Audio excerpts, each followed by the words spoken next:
Bom dia, Mabookers! Estamos aqui no novo vídeo. Hoje vai ser React. React de um vídeo do Ryan Holiday. Para quem não conhece ele, é aquele cara magrinho, simpático, que fala sobre estoicismo, né? Ele trabalhou com aquele outro cara das 48 leis do poder, sabe? E aí depois ele falou assim, não, eu vou seguir minha vida própria, eu vou lançar os meus livros sobre estoicismo, Diário Estoico, por exemplo, Estoicismo para a Paz, né?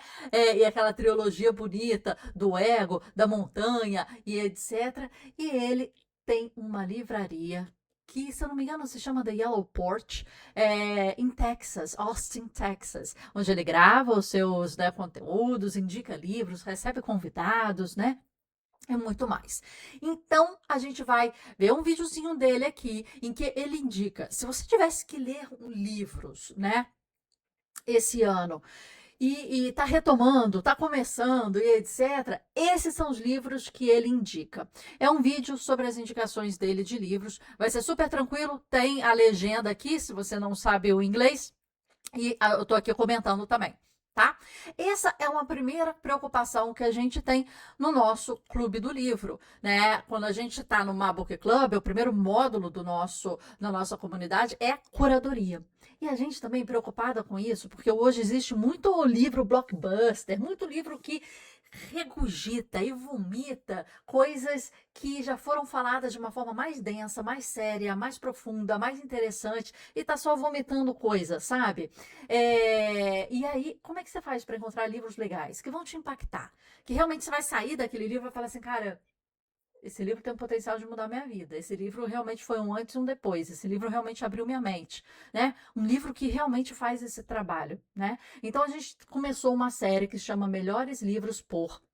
E a gente está chamando pessoas de impacto na sua área de trabalho, jornalistas, né, curadores, publicitários, né, escritores, editores e etc., para falar quais são dos 5 a 10 livros que são top para você que mudaram sua vida. E aí a gente tem tido várias e várias dicas, como essa aqui, por exemplo, que a gente não leu ainda, né? Comprei há pouco tempo, mas O Mestre e a Margarida, de Mikhail Bulgakov, foi indicado pela Kátia Bandeira de Mello, que a gente fez uma entrevista no nosso podcast, uma escritora surrealista, mora em Miami, a gente teve a oportunidade de conhecê-la e entrevistá-la.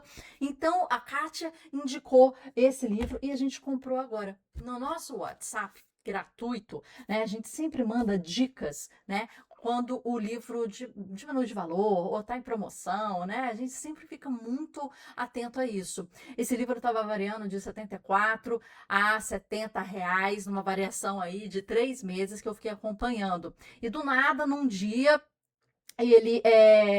ele ficou por 50 reais. Logo avisei as pessoas que tinham interesse de ler esse livro e a gente adquiriu. Comprar bem faz parte do nosso trabalho. Então a gente sempre dá a dica aí para você. Então vamos lá? Bem, estamos aqui e a gente vai ver agora o vídeo e fazer o react. Most people don't read a lot, right? A few books a year at most. So if you're only going to read a couple books in a given year, what book should you read? That becomes a much more important question. So in today's video, I want to give you some books that I am confident are worth your time this year. I want to give you some books that will make you a better person this year, that have a high ROI, that have changed me, made me better, and I think will make you better at a bunch of different things in your life. Bem, o que ele está falando aqui, assim, se você não lê muito, quer ler uns livros aqui ainda esse ano e quer ter um resultado, né, quer ser impactado por isso, ele vai indicar alguns livros. Agora, ele falou uma coisa muito interessante, não sei se vocês pegaram no radar, um livro com ROI. É o ROI. R-O-U. R-O-I, desculpa, ROI, né? Então, Return of Investment, o retorno do investimento. Então, você vai gastar aqui, como eu falei aqui nesse livrinho aqui, você vai gastar aqui 50 reais nesse livro, tá? Ok. Você vai ler qual o retorno que ele está te dando. E o retorno, minha gente, não é financeiro, né? Aqui nesse caso, não é um livro de finanças, de business, de etc., que eu vou poder colocar em prática alguma coisa aqui, né? Mas existem livros com essa pegada, a gente lê bastante livro assim. Mas o prazer, a abertura de mente, os insights, o mindset, né? Tudo isso. Qual que é o ROI? O ROI não é só puramente, ok, aprendi isso, pratiquei isso, coloquei aqui na minha empresa e me deu retorno financeiro, tá? O ROI, ele pode ser entendido também, não só como um retorno do seu investimento financeiro, né? O retorno financeiro, mais como um retorno emocional, um retorno, né, intelectual também. Vamos entender assim, né? I can't imagine anyone's resolution was to be less happy this year, right? No, we want to have less stress. We want to be less anxious. We want to have less turbulence, less frustration. We want to be happier. We want stuff to not be so hard. And I think most of us understand that, yeah, sure, life is hard, but we make life harder than it needs to be. We make things hard on ourselves. And that's where Dan Harris was in 2004. He has a panic attack on national television as an anchor for Good Morning America. And up until that moment, he thought that the voice in his head was serving him well, that it was an asset. It had driven him to the top of his profession. He didn't quite understand the ways that it was also driving him crazy and driving him into the ground, right? And so that's where his book, 10% Happier, comes in. And I think this is a great book for helping work on that voice in your head that helps you work on becoming happier. This is the subtitle: How I Tamed the Voice in My Head, Reduced Stress Without Losing My Edge, and Found Self-Help That Actually Works. This is a book largely influenced by his study of Buddhism and other Eastern philosophical schools. And the book follows him on that journey, and I think is a great survey course in some of those great strategies. I think this is a great book for a well-rounded, happy, and mindful life, that if you're ambitious or high-achieving, it will do you a lot of good. This is a great book. And I think it's important, happiness isn't this thing that just magically happens. It's not a transformative thing. It's about getting a little bit happier or getting a little better at removing sources of unhappiness and stress from your life. And Dan talks about that great in this book. He also has a great podcast. All right. Bem, vamos comentar sobre esse então, e aí depois a gente passa para outra dica dele. Não li esse livro ainda, né? Mas me pareceu interessante, fala sobre meditação. O livro que a gente está lendo agora, atualmente, é Como Se Tornar Sobrenatural, do Joe Dispenza, depois que a gente leu, né, Quebrando o Hábito de Ser Você Mesmo, né, do mesmo autor, Joe Dispenza, e ele fala da neuroplasticidade e fala da meditação. Você viu aqui no ônibus, quando estava passando, né? 10% happier, 10% mais feliz, meditation tour, o tour de meditação. Então, com certeza, ele vai falar também sobre meditação, sobre acalmar, sobre centralizar, sobre ter um momento para você. Quando você pega livros assim, é claro que é interessante você pegar uma história real, né? O cara nessa posição conquistou isso, conquistou aquilo. Você consegue fazer esse paralelo, né? E livros assim, de repente, se colocam mais próximos por referência, né? Do problema, né? Mas é o seguinte, às vezes livros assim a gente não leu, tá? Disclaimer, a gente não leu 10% Happier. Ele se torna um livro um pouco raso, na minha opinião. É um livro gostoso de ler, é um livro leve, mas em conteúdo fica mais motivacional do que prático, na verdade. Né? A gente lê um livro, A Fórmula da Felicidade, do Mo Gadot. Mo Gadot era um diretor do Google que depois pediu demissão, tem vários podcasts aí com ele também, muito interessante. Perdeu um filho com uma cirurgia super simples e a cirurgia se complicou por questões, né, negligência médica, e ele perdeu um filho de 20 e poucos anos. E ele conta dessa perda e conta da fórmula da felicidade. A história é linda, maravilhosa, comovente, mas quando você chega no cerne, né, da felicidade em si, né, da fórmula da felicidade do conteúdo, né, eu sempre tenho esse sentimento que parece que é um livro que você tem que dar aquela enxugada para ter aquele, né, resultado legal e aquela coisa legal que você vai poder ter aí algum tipo de ação, tá? Então é isso. Vamos continuar aqui na nossa leitura. Calma aí. So the ancients had a saying, and that saying was that character is fate. That who we are, the values we ascribe to, what we're trying to be, that really determines who we're going to be. That it all comes down to character. And that's why I was really excited about this book, and I think it's a book that you should read. This is General Stanley McChrystal's book on character, choices that define a life. And he's saying the same thing that ancient saying is trying to get at, right? That the choices we make about our character, choices that we make about our values, these are the choices that define our life, much more so than where we go to college or what profession we choose. We are currently in the middle of a massive experiment about what it looks like when we have leaders in business, in politics, in culture that not only don't have character, but don't even pay lip service to character. And we are reaping the consequences of that right now. This is kind of a throwback, older style book, a meditation on an important theme in the form of a bunch of short essays and stories. And I also think it's a throwback in terms of its earnestness and vulnerability. You know, he's quite critical of himself. Like, if he was writing a book for speaking gigs or consulting or whatever, this is not the book that you would write. This is the thoughts of a man in the later stages of his career, reflecting on what he's learned, reflecting on the mistakes he's made, the future that he wants to leave to his children and his grandchildren. And I think that's something that we should be thinking about too. I love this book. General McChrystal came on the Daily Stoic podcast and talked about it. I think you're really going to like it. And I just took a ton of notes on this book. Agora, olha que interessante, né? Como é que ele fala. Nos dois livros, vamos pensar a lógica e estrutura de pensamento do Ryan, né? Que é escritor também.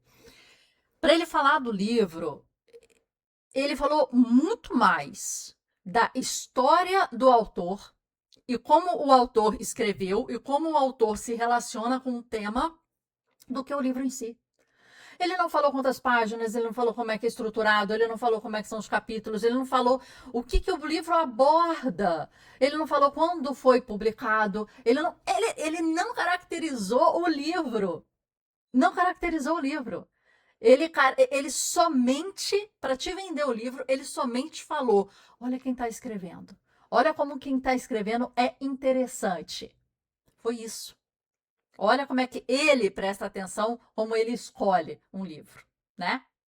This here was one of the best-selling books in the entire country in 1955. It was enormously popular when it came out. It was profoundly impactful for hundreds of thousands of people. It is a classic that's mostly been forgotten and lost. And part of the reason is because the author was, I guess we would say today, canceled, and rightfully so.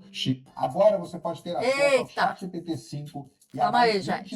Controversial figures who had a lot of abhorrent beliefs. But that doesn't mean the ideas in the book aren't really, really important, right? The original subtitle of this book was The Answer to the Conflicts in Our Lives. But it's really a book about stillness. I'm talking about Anne Morrow Lindbergh's A Gift from the Sea. And here we have a career woman. Here we have a person in the limelight. Here we have a person in the midst of what was becoming the women's movement. Just society is changing. A lot's happening. Everything's going a mile a minute as she's trying to wrestle with all these challenging demands, as we ourselves are wrestling with all the demands of the modern world. Like, we all have this desire to slow things down, to get perspective, to get to what really matters, what's actually essential. And in this book, where she's meditating on these sort of seashells on the beach about what they mean and what they can teach us, it's just a great reminder and a great how-to book for slowing down, calming down, achieving some small measure of tranquility and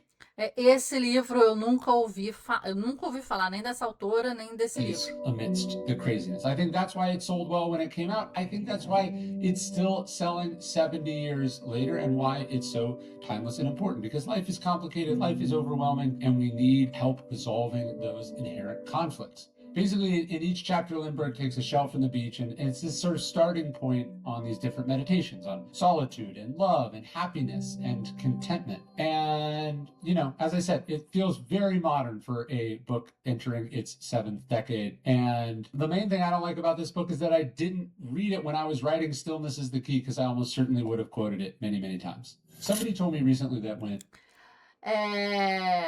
Você vê que nos dois livros, no primeiro e nesse agora, fala sobre meditação.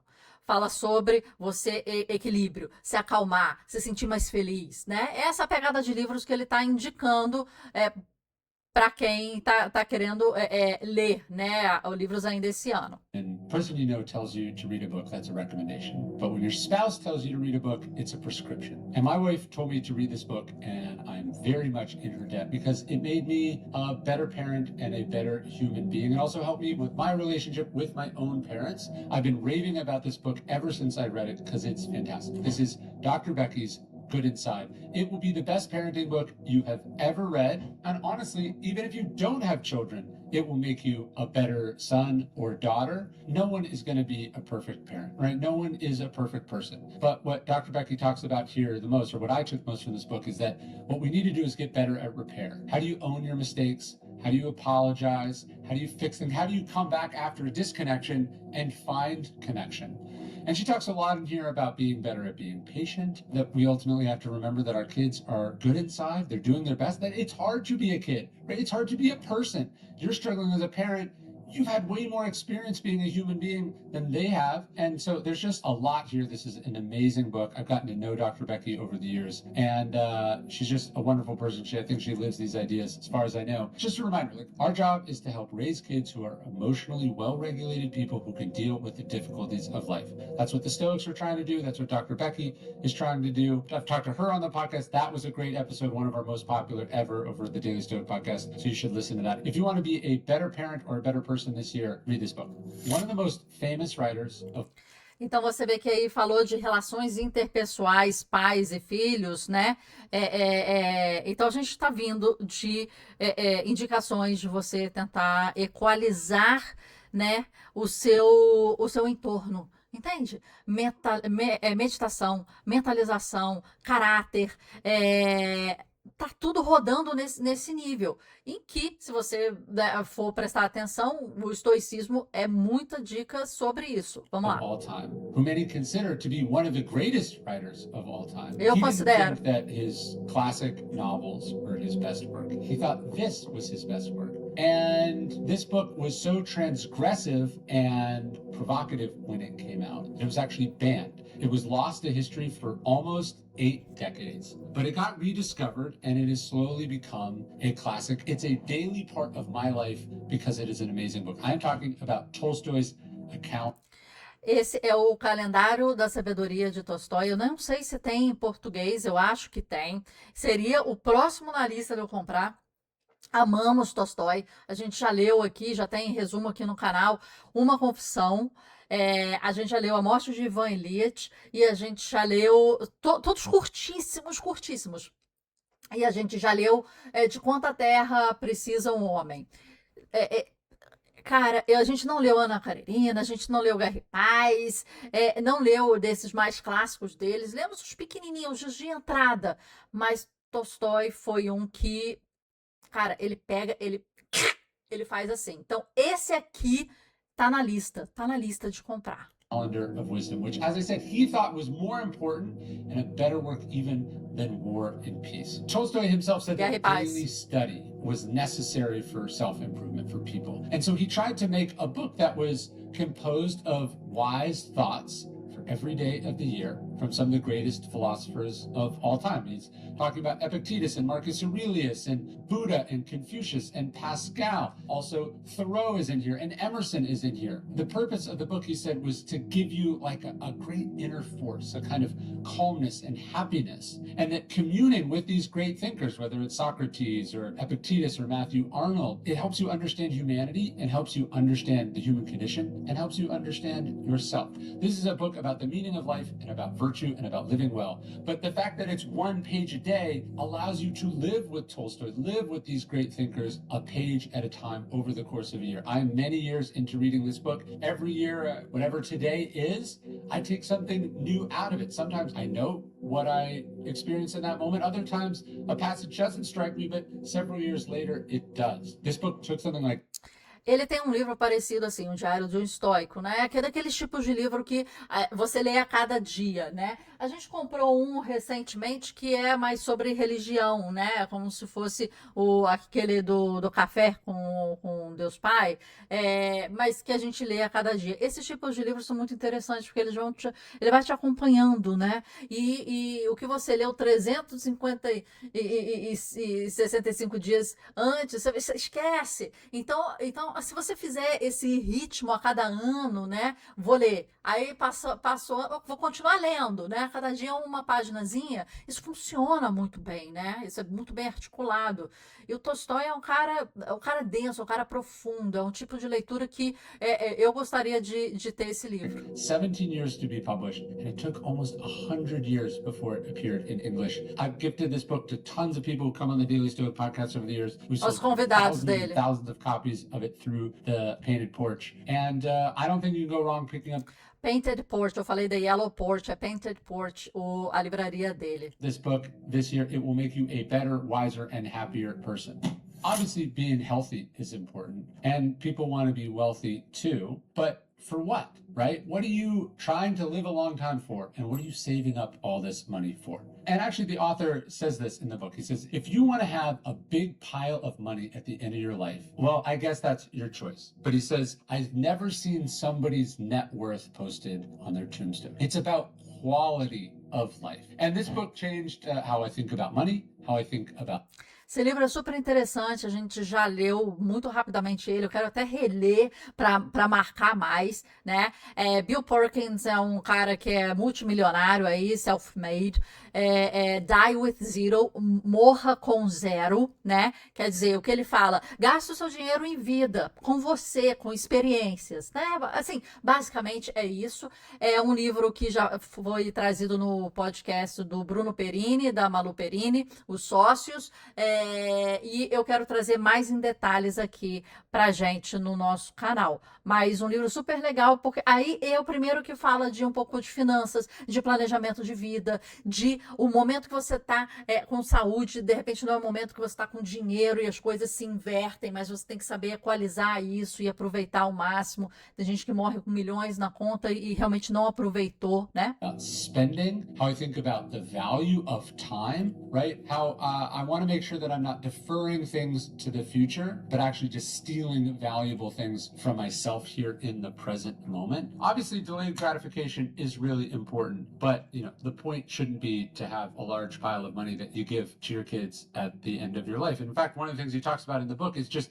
what age at which most people who inherit money from their parents get it from. And we're not talking necessarily even about large amounts of money. He's just saying, like, people get money from their parents when they're 50 or 60 because their parents are dying at 70, 80, 90. And he's like, wouldn't it have been better to help those kids when they were going to college, when they themselves were having young kids or grandkids? It's just a different way of thinking about money. There's a reason this book has been a huge bestseller. It'll just change how you think about things. And I think a really important thing that I took from this book is not waiting to be generous, right? To family and friends and also to the vulnerable. Like, Uma coisa que fala esse livro que é muito interessante, é tipo assim, dá sua herança em vida. Dá sua herança em vida, porque imagina, a Rainha Elizabeth, né? A Rainha Elizabeth, ela ficou até 90 e poucos anos no trono. O filho dela, que nasceu falando, nossa, você rei, você rei, você rei. Cara, foi rei com o quê? quase 80 anos de idade, já com câncer, já velho, já, né, já quase passando o trono para outra pessoa, né? Aí você pensa, cara, por quê, né? Por quê? Por que isso, né? Por que você não pode passar em vida? De repente, para o seu filho, que vai aproveitar melhor aquilo com 40 anos, 30 anos de idade, do que quando você morrer com 90, seu filho tiver 60, 70 anos de idade. E aí nem ele aproveita, nem você aproveita. Então, assim, é uma coisa muito interessante que fala, de uma forma geral, não só a herança e tal, mas aproveita em vida, dá em vida, usufrui em vida o uso e o Do fruto. good now when you can experience the benefits of doing that good, right? You know, when you delay, when you do put things off, what you're actually choosing to do is have less control over who and how that money is distributed later. So do the good now, do it while you can. Exatamente, você tem mais controle e ação do seu dinheiro, de quem você dá, como você dá, se você dá antes, né? Se você antecipa. If you have more than you need, do good stuff with it. And if you haven't read Morgan Housel's The Psychology of Money and the Art of Spending Money, those are two other books that I... Já temos aqui, resumo no canal, do Psychology of Money, Psicologia do Dinheiro. Esse outro aqui não li ainda, não sei como é que é o mais novo dele, né? É muito mindset, gente, não é nada assim na prática. Um livro bom, mas eu acho que é um livro super valorizado, mas um livro interessante de mindset. O que antes, muito antigamente, falaram, lê Pai Rico, Pai Pobre, muito antigamente, minha gente, não me mata não. Tipo, né, quando eu tinha 13, 15 anos. Agora, né, as minhas ruas não deixam falhar, né, tem muito tempo. Agora seria esse aqui, em vez de Pai Rico, Pai Pobre, né, em vez de Axiomas de Zurique, para quem é mais antigo, né? Eita. With this one. I've written 15 books. I've hit the New York Times bestseller list multiple times. I've had #1 New York Times bestsellers. I've done videos that have been seen millions and millions of times. I've given speeches to audiences all over the world. I am lucky enough to get to make stuff that people see. That's really cool. And yet I don't make a single thing. Every big creative project that I sit down to do, I read this book first. And I don't think my success as a writer or artist or creative or whatever you want to call it would be possible without this book. I'm talking about Steven Pressfield's The... Ele é o grande advogado desse livro, né? A Arte da Guerra. Desculpa. A Guerra da Arte, de Steven Pressfield. A gente tem 2 vídeos aqui no canal bem detalhados sobre esse livro. A gente leu esse livro completo.